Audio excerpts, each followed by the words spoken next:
Hi everybody, happy Friday. Welcome to our fortnightly tech talk. It's lovely to see you all coming into the room. We had a couple of hundred registered today. It's a little bit empty at the moment, but we'll see if a few more people join us. As we talk through, I think the anchor for today's discussion is going to be some of the craziness going on in the United States and some of the attempts by the tech platforms to maybe mitigate some of that craziness. My good friends Dan Stinton from Guardian Australia and Lizzie O'Shea from Digital Rights Watch will launch into a conversation about that in just a second. And of course, we want you to be part of that discussion as well. Before we get cracking, join you all in paying respects to the traditional owners that we're all privileged to be on land. I'm on the land of the Gadigal people, the Eora Nation. I pay my respects to elders past, present and emerging and recognise this land and no land that any of us is on was ever ceded. I also noticed there's not many people with cameras on today, so feel free to put your cameras on and be part of the conversation. Introduce yourself in the chat, ask lots of questions, tell us when we're talking rubbish. The whole point of getting together with these sorts of discussions is to work our way through really complex, fast-moving issues. And I guess there's nothing more complex and fast-moving at the moment, guys, than the struggle for the presidency of the United States between an old man and an orange man, as somebody put it a little while ago. And we've just had two parallel, this is like the ultimate in filter bubbles.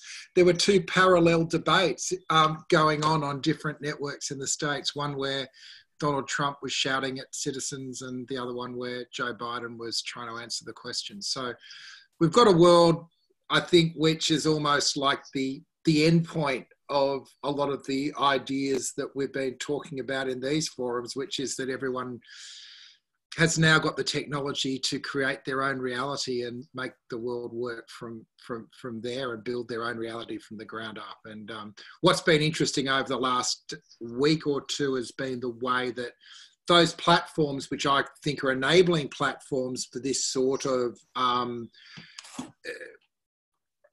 balkanisation of ideas and discourse, are trying to take measures to mitigate some of that. And we want to talk a little bit about some of those measures and where they're getting it right and where they're getting it wrong, and then maybe to move into a bit of a bigger discussion about whether it's even possible to moderate debate on these forums, and should it be moderated, and if so, how?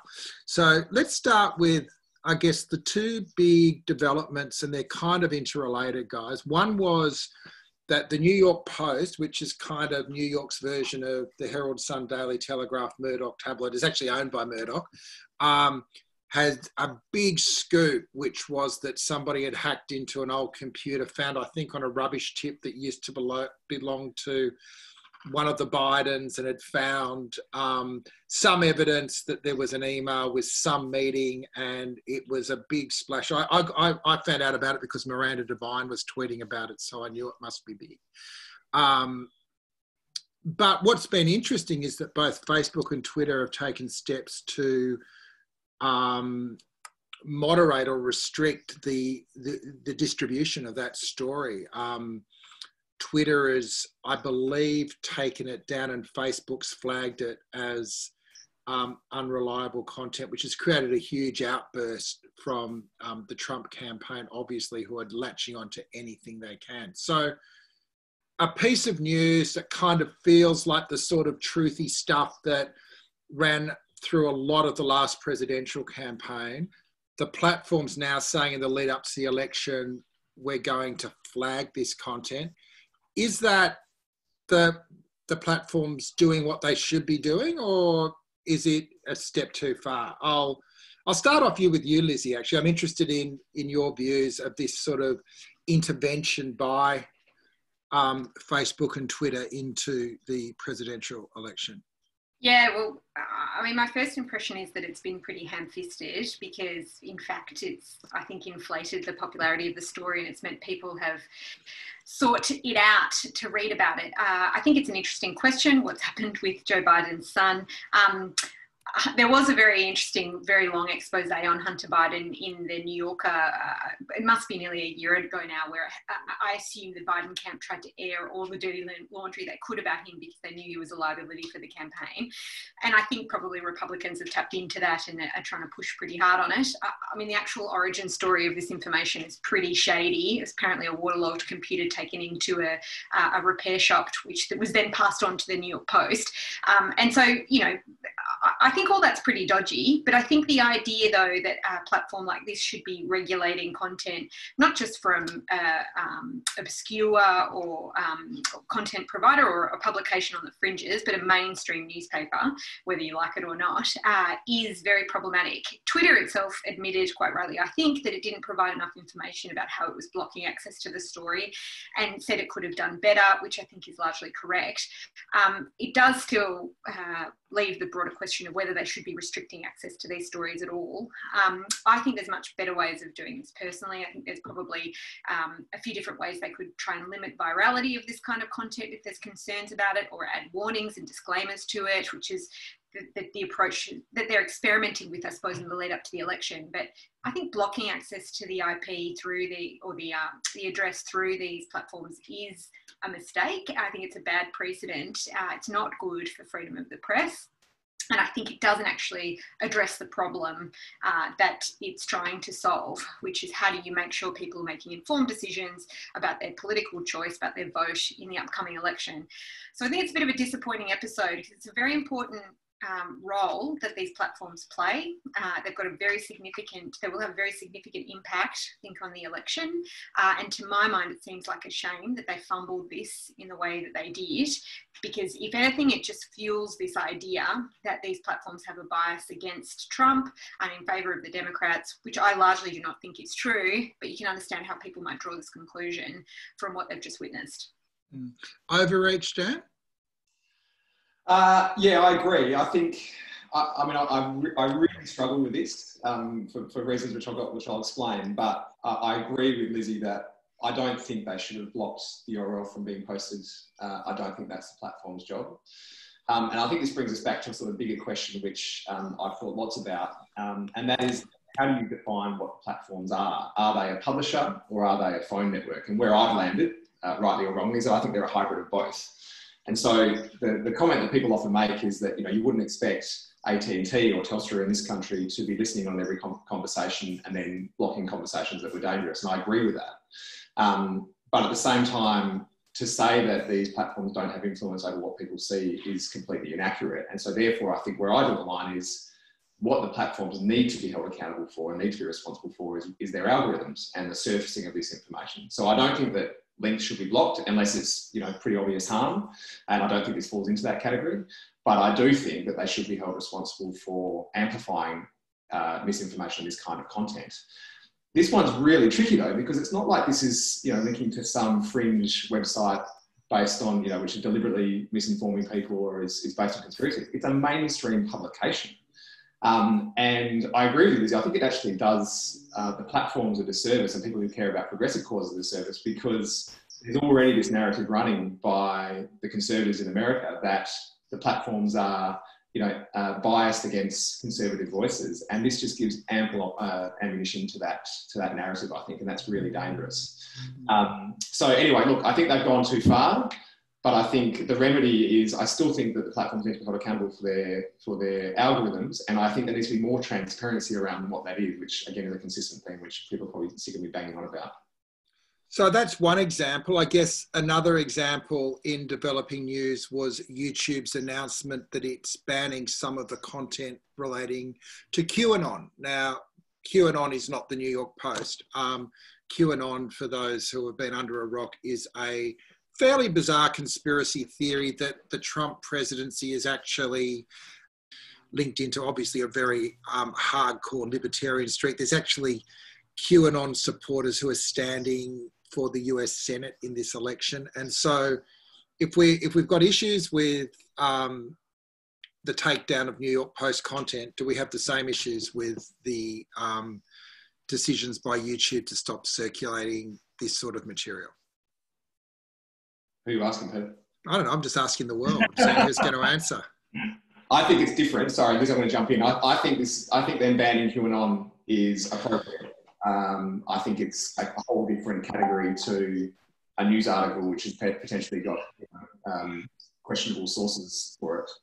I mean, I think it's no mainstream media organisation is going to prosecute an argument that the world is run by, left-leaning child abusers running, pedophile rings. I mean, it's just that it's so fanciful, it's just ridiculous. So therefore, yes, it's black and white in my view. Do everything you possibly can to ban it. The problem with it is that it's quite hard to define because it's mutating. It's this weird belief that has so many different streams to it. I think it's going to be a bit of a game of whack-a-mole for both of the platforms. But anyway, Lizzie, what do you think? Yeah, look, I think that YouTube has been a source of radicalisation for people who've become committed to the QAnon cause for a long time. Facebook has also certainly a place where they meet and talk about these things, but to a large degree, I sort of think the horse has bolted a bit. This is now an entrenched problem that we have to contend with as a society, that a very large group of conspiracy theorists are now gradually taking positions of power potentially in society based on a bunch of lies, and to some degree I think it's a symptom of a broader social problem where people are losing faith in institutions. I mean, you mentioned there, Dan, that the idea that the world is run by a group of people who pedophiles is fanciful, but if you watch any of the documentaries or you read about Jeffrey Epstein, for example, you can see all these people colluding with a guy who was a pedophile who eventually died in prison. So I'm not justifying QAnon, but I think there is also a problem that's much more broader in society about loss of faith in institutions and political leaders that allow these conspiracy theories to take hold. Now, that doesn't let these platforms off the hook. And, people may have listened to there's a New York Times podcast, which is called The Rabbit Hole, where they talk about someone being radicalized in this way, and they track it through YouTube. And he talks quite openly about how this process occurred. He also comes out of it, and it's interesting to hear him speak about it, because I think this is a very common phenomenon. I'd be interested to know if anyone knows of anybody who's experienced something like this in the group, because I think it is important that we think about this. It's very widespread, and lots of people who might care about someone a lot are grappling with what you do about someone who might have become a devotee of a conspiracy theory. So I think there's ways in which the platforms can limit the influence of these theories. I mean, I talked about virality before, also suggested videos on something like YouTube. That's talked about a lot as a way in which this escalates, and it creates a filter bubble, which, I mean, we all experience filter bubbles when we use these kinds of platforms, but often we're not, dabbling in conspiracy theories, but it's a natural, logical conclusion of the kind of filter bubble that we all experience on a daily basis. So I think we do need to kind of think really carefully about what is the profit model of these platforms, and when that butts up against, democratic values, the idea of having a diverse range of viewpoints that you need to listen to and tolerate, liberal values, that how they're actually circumscribed by these platforms, and what we're going to do about it. And I think there's lots of small changes that you could make without necessarily limiting other values like freedom of speech, or to do it at least in a balanced way. And I'm not sure that the platforms are taking responsibility for that, but I do think we need to think more broadly about how conspiracy theories take hold in society, and look upon our own institutions and figure out how we could create greater trust in them. I'm going to call Russell up if he's there, who had a really good question to put to Dan on this, although Dan's just moved away from the screen. Hi, Russell. Hi, Peter. Great to be here, and thanks for your work. Dan, I'm just curious, what little I know about algorithms and the way they might work in these social media platforms, how are the staff even managed within those organisations, and are the algorithms so arcane that it would be almost impossible to know how they might work in those large platforms? Thank you, Peter. Cheers. Yeah, I mean, it's a really interesting question, isn't it? I mean, this gets to the heart, I think, of the problem of the platforms, is that they become these Frankensteins, which are just almost impossible to control. I think, though, we have to assume that we can be better than we are. I don't know if we're ever going to solve this problem, but I think we can be better. I think one of the real problems that this example and many other examples demonstrate is that the algorithms of Google and Facebook in particular, other platforms as well, but mostly Google and Facebook in particular, they effectively control, one, the digital economy, but as well as that, a lot of the digital conversation. And so for them to keep on saying that our algorithms are our secret sauce, you know, the secret Coca-Cola recipe that we're not going to divulge, and if we do divulge it, it's going to result in a whole bunch of people gaming the system to their advantage, I think is rubbish. I think it cannot hold anymore because these algorithms have become way, way too important to society. So, yeah, Russell, I don't know if we can solve it, but I think a really helpful first step would be, well, we're going to have to be much more transparent around how our algorithm works and probably more democratic around how it works as well. Because at the moment, if you take Facebook's algorithm, I mean, really, Zuckerberg has 100% control over that algorithm. And that is a problem when Facebook has the influence that it does and has so many billions of users on their platform every day. I've just put in the chat a link to Facebook's statement re the 2020 election, and special thanks to Amy, who does a lot of the research for us during the week to get these great links to share with you. But it seems to me the big game here is Facebook is just terrified at how the platform's going to be used in the lead up and potentially post-election. We know that Trump is already setting the scene to challenge any result. We know that there is the potential for truths to be created and for real civil unrest to occur at the end of this process if Biden does not have a decisive win. So I'm wondering how much of what's going on at the moment in terms of these takedowns is actually just set a different expectation for people using the platform in what could be these really hectic weeks immediately after the ballot closes, Lizzie. Yeah, well, I think it is actually quite interesting how far we've come, because people might remember in 2016, Mark Zuckerberg was extremely dismissive of the idea that Facebook and its design might have contributed to a particular outcome in the US election. And in the 4 years, we've had a techlash, we've had people reflect upon whether that's true, what's the concern about filter bubbles, what role do these platforms play in designing these spaces, and do they share responsibility for what those spaces might produce? And now it's almost a total turnaround. You've posted the link there which talks about how Facebook plans to prepare for the election. And I think it's good that it is starting to think quite carefully about the responsibility that it has as a platform that people use and expect to be something that's open and public, when it is in fact full of design decisions that might be obscured for users but are nonetheless extremely influential.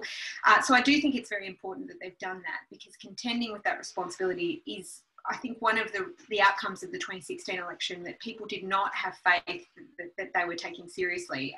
And I should say as well that move within Facebook, it seems to me from reading the literature, was largely led by the employees within the organisation rather than Mark Zuckerberg having a come to Jesus moment.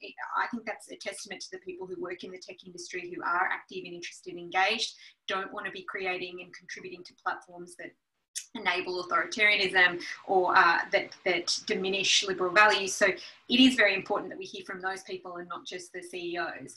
But yeah, I think there's lots of things that they can do. They're starting to experiment with them. I have a feeling they're not going to get it right throughout this period, but I am glad to see that they're at least trying to grapple with it and experiment with some of these various programs to try and minimise the risk that this election will result in violence. It's an interesting, I think, reading that blog post actually, because you sort of get the sense that the whole blog post is directed at a certain person without necessarily naming them.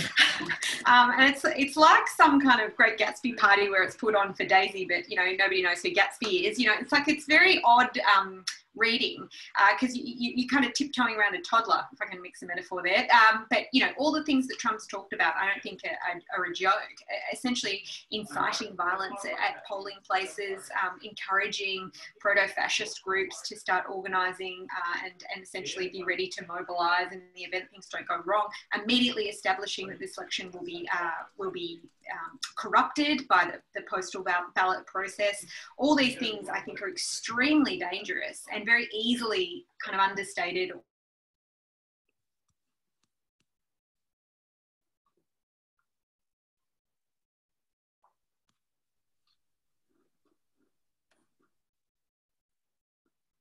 I'm trying to work out if Lizzie's gone down or I've gone down.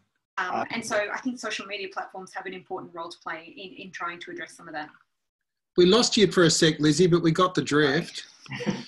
You've probably said enough. We know where we are. I think what's really interesting is what they're saying here, that they're actually going to flag any false reporting of results. Now, if we cast our mind back a couple of weeks when we were talking about the internal Facebook employee who had raised all these concerns about the way the platforms were being distorted in a whole bunch of developing countries. It's interesting, isn't it, that it's only when it's about the American elections that this is being taken seriously. But it feels to me that if this creates a standard that that's going to be incumbent on the company to roll out wherever they seek to make money through the monetization of our personal information.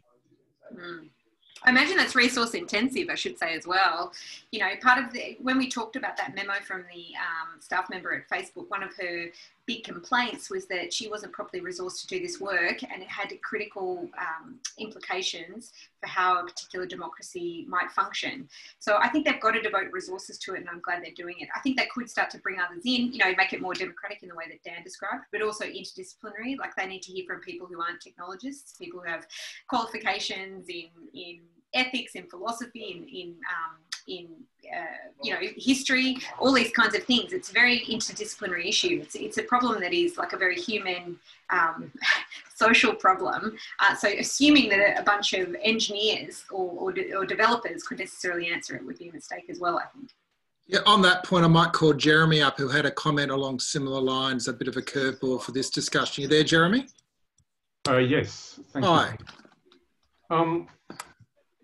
I think the issue around this, making this a technology issue, the constant reference to this as a different type of problem that we're facing, is kind of misleading. These are large corporations that have virtually monopoly positions in society, and they should be treated in the same way. You know, they should have responsibilities, and they should be treated in the same way as other things that we give license to. You know, banks have a moral responsibility to behave in such a way that they promote the greater good in society. And I think, you know, people that we treat as platforms have a moral responsibility and a legal obligation that we should impose upon them to behave in a moral fashion, and not behave the way they have in the last 20 years as kind of technology bandits grabbing everything around them. Fair point. You know, capitalism, huh?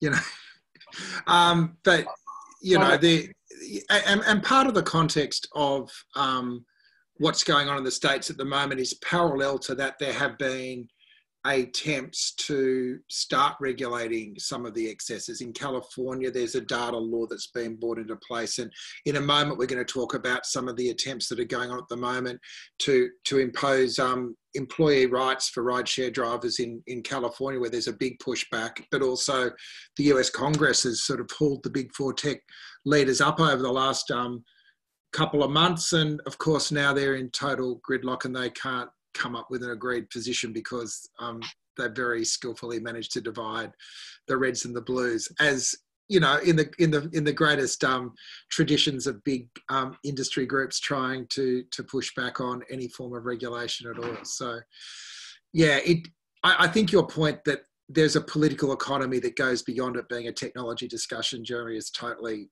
right. And what we're trying to do in these discussions is just sort of build a bit more depth under that, given that, you know, it is so important to where we're going. Dan or Lizzie, anything you'd like to say on that point? I guess just maybe I made the point that I think you just probably made more eloquently than I would have, Peter. But I guess I reiterate what I've said on these conversations many times before, and that is that, to your point, Jeremy, the tech is just largely unregulated. It is the Wild West. And so, you know, these technology platforms have become central to society in the space of really probably the last decade. And there's virtually no regulation to govern this going forward. And as they have demonstrated time and time again, particularly Facebook, where there is profit to be made, morals go out the window. And so that's why, you know, the digital platforms code, which I promise I'm not going to talk about today, but I think that's a good first step. I think privacy regulation in this country and around the world needs to be significantly strengthened in order to reduce the surveillance kind of necessity of their business model. I think that's essential. And And I think if we start to put some regulation in place, hopefully we'll see this some improvement going forward. Lizzie? Yeah, I mean, the other thing I suppose I would say is that there are rules that do apply to them, including not being permitted to discriminate. But I agree with Dan, they largely operate lawlessly because it's very difficult to detect these things. So we're reliant on investigative journalists kind of reverse engineering how these companies work and how their business model works. You know, there's plenty of journalists in the US who've uncovered discriminatory advertising capabilities within something like Facebook, so only allowing ads to be seen, a form of digital redlining around property advertisements and race in the US. There's lots of examples of this, but we do very much depend on investigative journalists to find this. And you know, various people have talked about potentially auditing these things. I think that was in the comment. And I think that's an important aim because, you know, it's not good enough to assume they'll be compliant because I think the temptation of the bottom line is too strong. But it's also very difficult to audit such an enormous company with such a diversity of products available through Facebook. So, you know, we need to think a little more carefully about what that might look like in practice and find ways to hold them accountable. So undermining the profit motive that might give rise to or tempt them invariably to breach these kinds of laws, but then also finding an enforcement tool is very important. I mean, I would say that because I'm a litigator, so I like enforcing laws and getting them to pay out remedies and the like, but that's one part of the process too, is just what I'd add.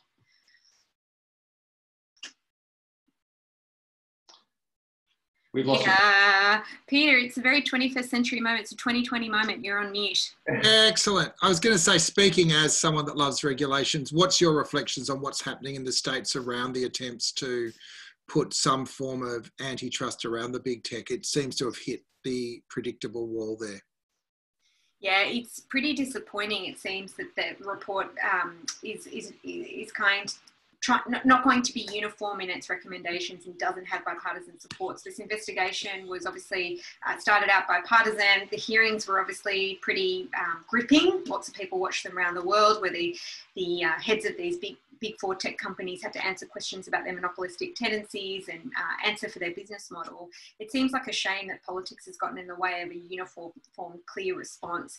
And, you know, to Dan's point, I mean, I think there is some truth in the idea that these platforms have a potential bias towards the Democrats. And I don't mean that in a conspiracy theorist sense, but certainly under Barack Obama, for example, the Democrats had a very close relationship with Silicon Valley and key CEOs within the tech sector.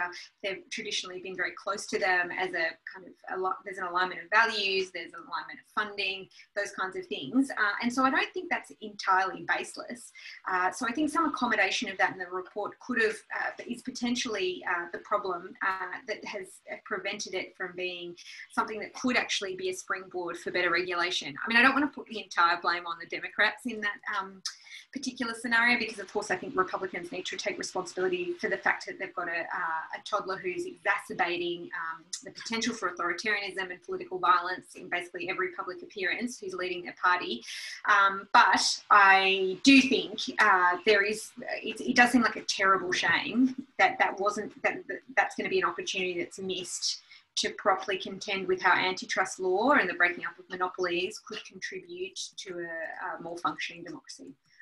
And, you know, the fairy tale ending where Biden wins, the Democrats flip the Senate, do you see any real prospect of things moving forward? You know, Elizabeth Warren's sitting there, you know, a dream scenario, she becomes something like Attorney General and something serious happens. Is that kind of, to you, too much of a fairy tale, or do you think there is a prospect that something could happen if things don't totally fall apart in the first week of November? Well, the Department of Justice is apparently preparing to launch proceedings against Google from an antitrust perspective. This has been rumoured for a while, but you know, I don't know what it's going to contain. I mean, our ACCC has done the same thing, launched a bunch of litigation against Google. I mean, I don't think it's too much to hope. And also, the politics may flip. You know, even if Trump is re-elected, it's not as though the Republicans particularly line up with the tech sector and may be interested in giving them a kick. And we've certainly seen that from both sides of politics in Australia. So I think the tech sector is quite vulnerable at this point politically, regardless of the outcome of the election. You know, and it may turn out to be good or bad for public policy, but it's certainly a risk that is still there. Dan? I agree. I think it's actually inevitable. I'm quite optimistic that there is going to be some kind of breakup coming. I think from what I'm hearing and reading, there's unverified reports that Amazon are already considering splitting off their AWS section of their business. And I think they're probably going to, if they're smart, they'll probably get ahead of this. I think it is something which is coming. I think, though, that the lack of action now from the antitrust hearings of the US is another classic example, or all too common example probably, of us conflating all of the problems with tech and trying to solve it in one fell swoop. Because what the Republicans are particularly concerned about is they're particularly concerned about so-called bias on these platforms. Now, again, I think there's absolutely no evidence of that. I think it's, well, up until this very recent example that we started the conversation with, I think there's no evidence of it. But I think it's very unlikely that's happening still.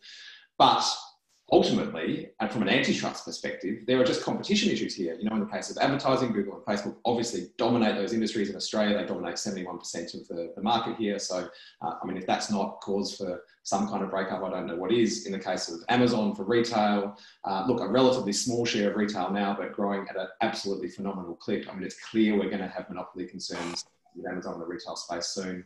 So we need to deal with that just from a competition point of view, but that's separate from hate speech. That's separate from political bias. You need to sort of start somewhere, and there should have been, I think, bipartisan support for, you know, what should be, I think, just a competition concern. And then you can go and try and solve the privacy concern. Then you can try and solve the bias, all these other issues that are emerging. But to think that we can solve them all in one fell swoop just gives these platforms a lead pass. And that's a fundamental mistake. And I think bringing it back to Australia, that's why, again, obviously I'm biased, but even if I wasn't a publisher, I think the Digital Platforms Code is a good first step. And then let's go towards privacy. Let's go to the next thing, because there's so many problems that we need to solve here. And we need to start rather than trying to come up with a magic piece of legislation which is going to solve them all in one fell swoop. It's just not practical.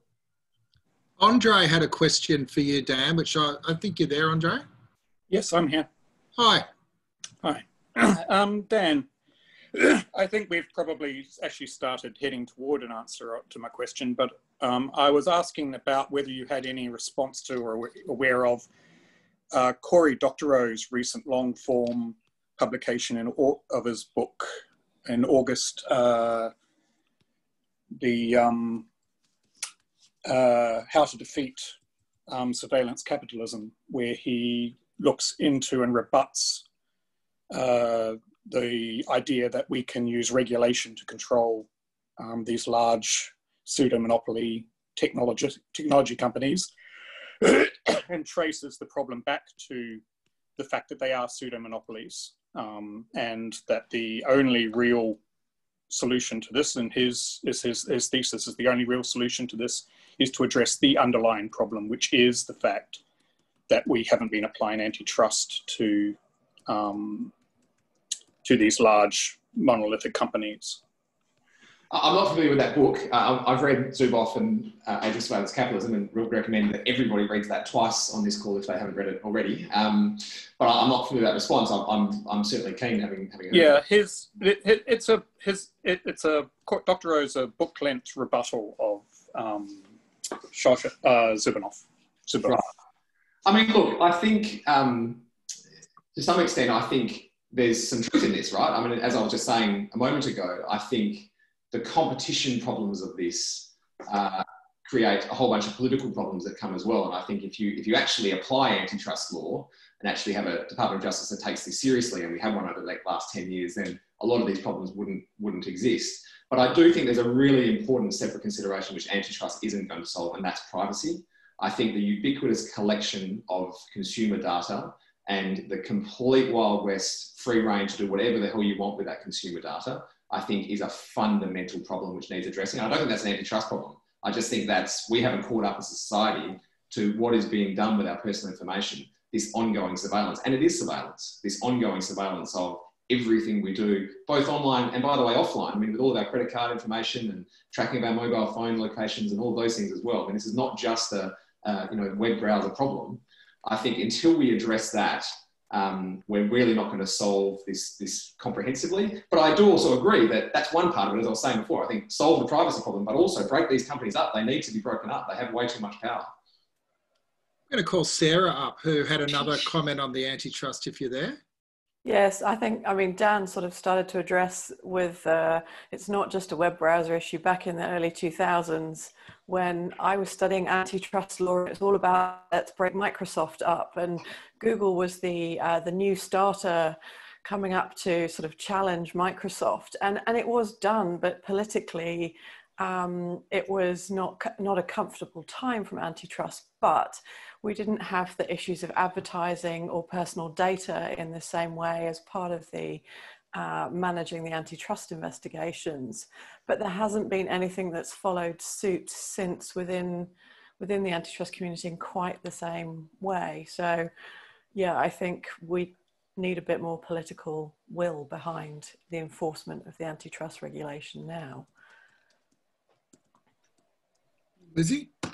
Oh, well, I was just going to jump in to endorse Corey Doctorow. I mean, there's things that he's written about that I don't necessarily agree with, and I haven't read this text particularly, but I think he's a pretty unique voice in this space because he does appreciate how these things are defined or motivated by power and power relationships, rather than, I think, someone like Zuboff, who seems to object to the surveillance more than the capitalism in her book. I think her book is worthwhile reading, but I think there are complementary texts which address the cause of why we might have gotten into this this pickle from a political perspective rather than just from a market-based economics perspective. And, you know, Evgeny Morozov as well has written almost a book-length review of surveillance capitalism. I'll try and find it and post it in the chat. But Corey, I think, is a really interesting thinker, and particularly on questions like copyright. If anyone's interested in copyright, I think he's got the best position on copyright of most people because it is a very contentious issue. But I do think there's room to understand Zuboff in context and read more broadly too, because she's got a very critical analysis of how the economy of data works and how privacy is violated by that. But I'm not sure she always has the solutions, and that's fine.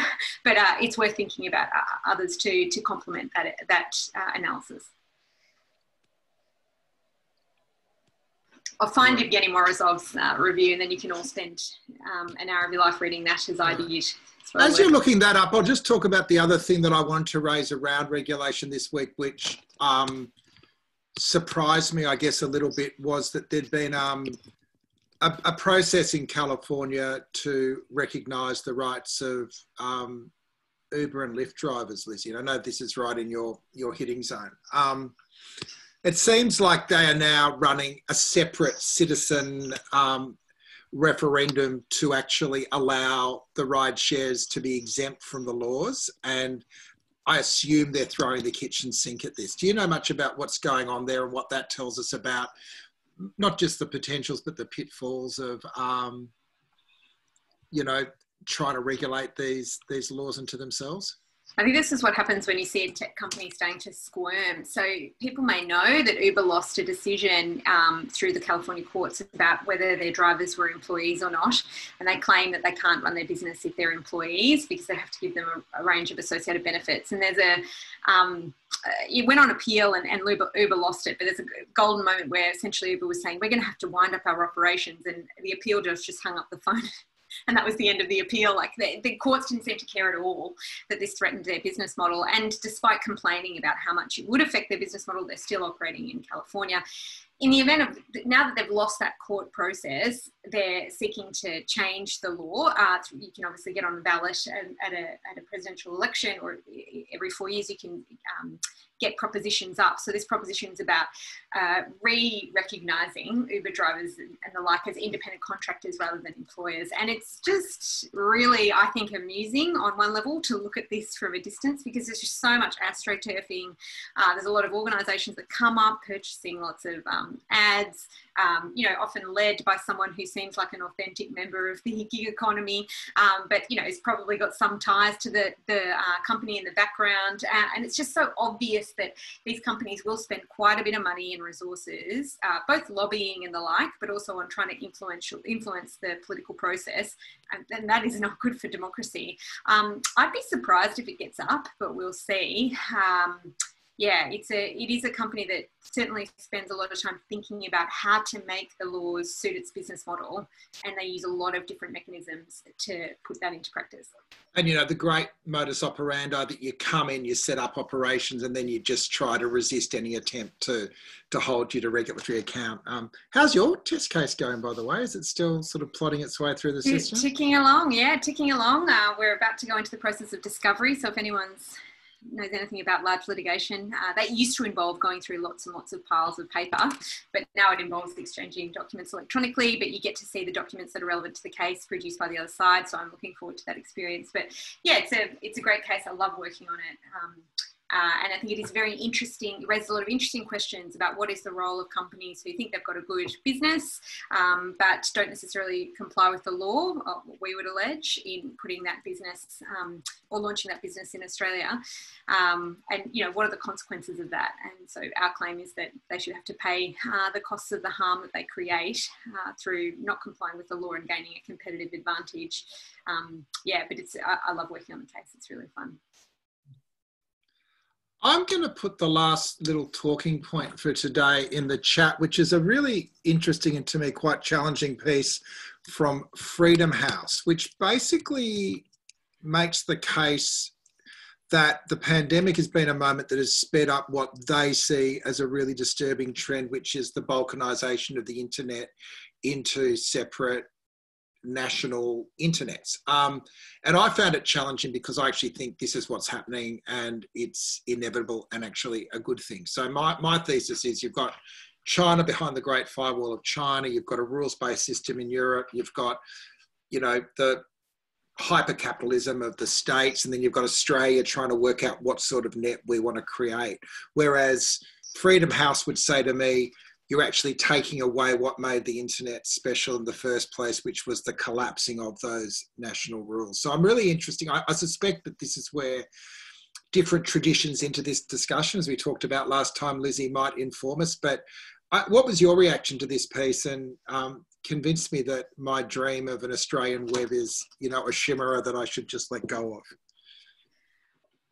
Well, I think it's important to think about how the internet and the web are regulated at different layers, and so that there's some utility in having open standards with the more base layers where you do the technical infrastructure that allows people to share things. And largely that's been done on a cooperative basis over recent decades, which is amazing achievement. And I think it's really important that we try to maintain the idea of an open web, but I also think it's perfectly reasonable that large companies which have essentially re-centralised how traffic moves through the web, so things like social media platforms and the like, do respond to their cultural context. I don't think it's good enough to just say that American values, for example, are universal, and therefore we need to subscribe to them in how our online spaces are designed and built.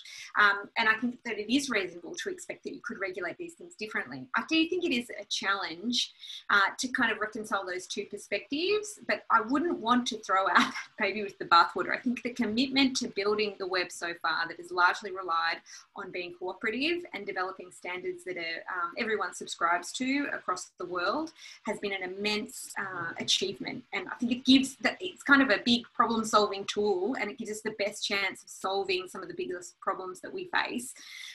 And so, you know, I wouldn't give that away lightly. I think it is important to remember that when we talk about the need to regulate platforms, the web, some of the higher, more semantic and more user experience layers of the internet and the web, how we engage with it. I think it is important to remember that the base should still remain open and universal. But hasn't the horse bolted, Dan? To some extent. I mean, look, my position on this is probably predictable and slightly boring for everyone in the chat, but I think that the idea of... By the way, I love how you preempt your comments by saying they're going to be boring and then they're not, but go on. All right, I'll stop the false self-deprecation. But I think the problem that I'm much more concerned about is that I think the internet was largely built on American standards of openness to begin with and cooperation and the like, and I think that was for the good. The problem now, though, is that that's not the internet that we now have. It's now increasingly controlled, but not by not by nations controlling the internet per se, but by big corporations, which are completely undemocratic. So repetitive perhaps is a better way to describe it, Peter, but that's a much more bigger concern for me. What I particularly was concerned about with this report, though, or what it highlighted to me, was just the massive power for surveillance that it's given governments around the world. And I think that is something which we should all be very concerned about, even in Australia. I mean, the surveillance capabilities of the state here off the back of this pandemic, no doubt for the good, because we want to maintain high health for the population. But I mean, if you just think about this, so I'm in Western Australia and I'm seeking to return to New South Wales before I come back to WA. Now, I've been encouraged to download a voluntary app, G2G Now app, which will track my every movement. And at any moment, the police can demand that I do a facial scan on my mobile device to determine that I am where I should be. Now, you think about that. I mean, just 7 months ago perhaps, the idea that the police force would have an app which was downloaded on my phone, which was going to track my every movement, would have been fanciful. And yet this has become something which, I mean, I've downloaded it. And by the way, I think I'm probably not going to be approved to travel unless I do download it, as much as they say that that's not the case. So, I mean, this is just a remarkable circumstance, which I think, again, this report touched on. Dean's got a really interesting comment. Hi, mate, are you there? Hi there. Hey, yeah, I think the statement that I made in the chat session about if the UN had the ability to regulate and enforce international law over corporations, the national cyber boundaries might not be needed. But what that is a point of it, it's the corporations that are fundamentally the issue. The corporations have become too powerful and are able to cross national borders in the same way that current finance can cross national borders as data can as well. Yet people can't. We'll lock out asylum seekers, we'll stop people at the border. And so a lot of the government technology and policy at the moment is about regulating people and trying to stop that stuff happening more than, essentially all the other things. It used to be easy for people to cross borders, and finance was very hard to cross borders. Now it's flipped completely, and corporations have actually benefited from that. So in the end, if I would trust governments if our citizens were actually better engaged in the democratic processes more than I would trust corporations. So I would be happy for a time for governments to absolutely take over the internet and then open up the borders, but in a regulated kind of way, rather than let corporations do it, because we have no control over corporations. They're just too big, too powerful, too international. Thanks, Dean. Well, the interesting curveball at the moment is that when governments do attempt to put regulations in place, the big companies threaten to withdraw their services. So there's kind of, I think in the minds of the companies, there is this asymmetry of power, but it's not with the governments having the power. So at the moment, we've got Facebook threatening to shut down news in Australia and Google, not quite sure, but something. In Europe at the moment, Facebook's threatening to walk altogether if they're forced to stop sharing data of users back to the mothership in the US. So there is a really interesting power play between the big techs and sovereign states going on at the moment. We're going to be putting out a paper, the Centre for Responsible Technology, of this on Monday, which we're calling Texit, which is actually looking at what the impact of Facebook and Google withdrawing from Australia would be on the basis that they've put it on the table. So, let's see what the world looks like from there. So I think it's an interesting thought experiment at the very least. But do you believe it, Peter? Do you reckon any of them will leave? There's a lot of talk of I'm going to walk out the door and, like with Uber, I wonder whether they would.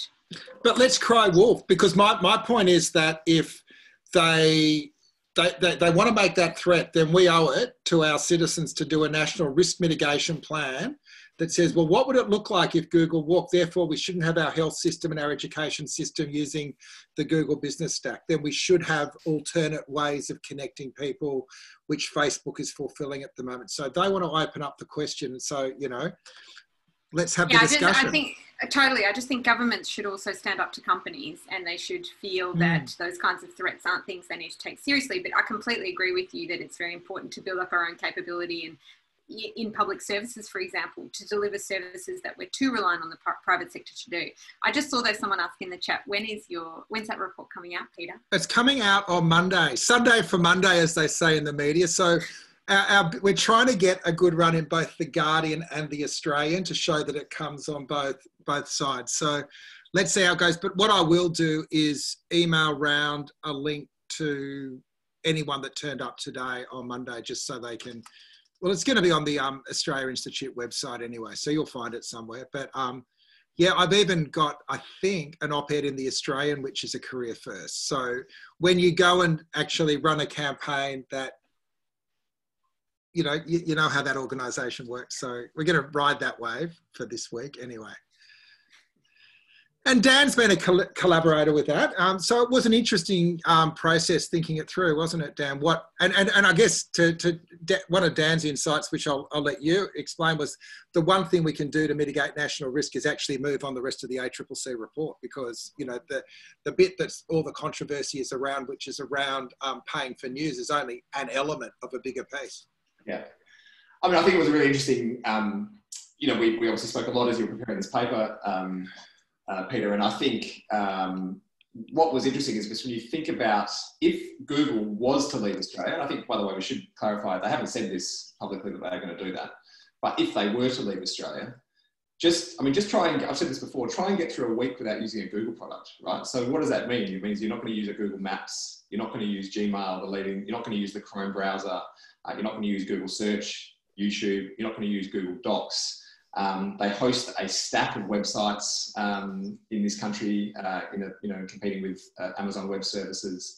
I mean, it would be so fundamental if all of their services were to leave Australia. And I guess to your point, Peter, I mean, that just demonstrates the risk here, right? I mean, imagine if they ever did. It would be, we really actually should prepare for this. But again, they haven't said that they're going to. Facebook have explicitly said that they're going to reduce news on their platform. And I think that's one step closer. But it's just interesting to see how ingrained in our society, Google in particular, Facebook less so, although still quite substantial. It's just interesting to see how ingrained in our society these platforms have become. So yeah, I mean, I think what do we do about it? I think there's a number of things, but the ACCC Digital Platforms Report did touch on this. It obviously identified the competition issues that exist with Google and Facebook in particular, but also identified the privacy concerns and the ubiquitous collection of data which we need to act on. I mean, there was a range of recommendations in that report, and I think this comes back to what I was saying earlier. I think we need to start with regulation on one area and then very quickly move on to the next and move on to the next. And this is, to a certain extent, I mean, tech is going to become increasingly central to our life. This is a never-ending process. It's just regulation is, I think, something which is going to have to be continually trying to keep up with all these companies.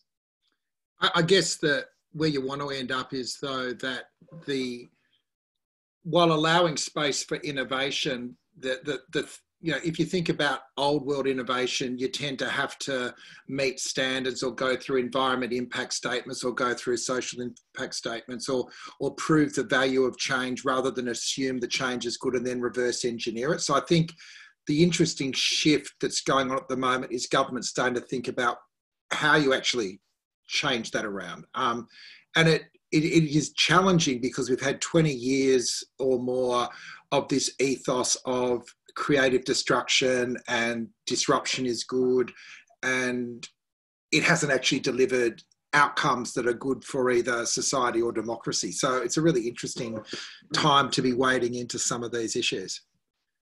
It's delivered some good outcomes though, right? I mean, this is the thing. I mean, I think there's been as Lizzie mentioned earlier, I mean, the open web and these companies also have delivered tremendous things for society. The challenge is how do you solve these problems without throwing the baby out with the bathwater, and that's the hard part. For what it's worth, as I've said before, I think the most important thing that we need to do as a country is regulate the collection and use of consumer data. I think if we start with that, we go a long way to solving a lot of these problems. Because you take away. Sorry, go, Lizzie.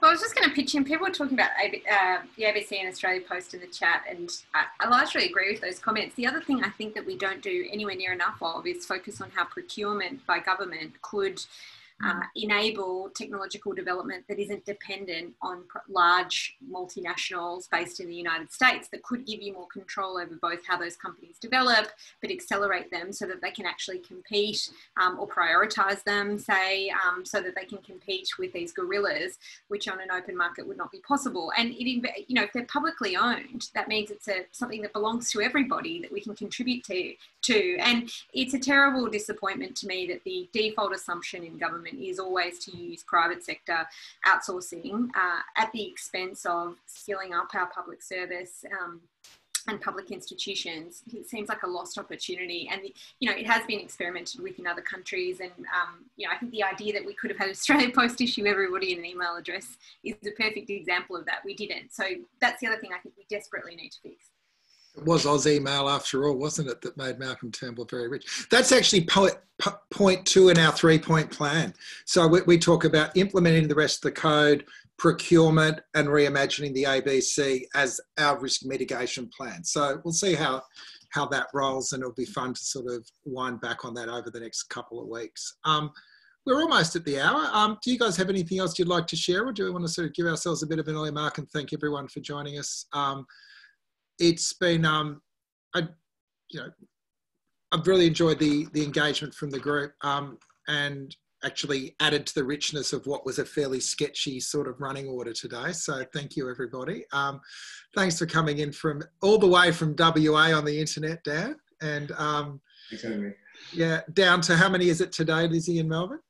2, I think. Hey. 2. You were ahead of New South Wales today, Lizzie. I know. We're going to be blocking New South Wales people from coming into our state before long. Good luck to you Sydney-siders. Yeah.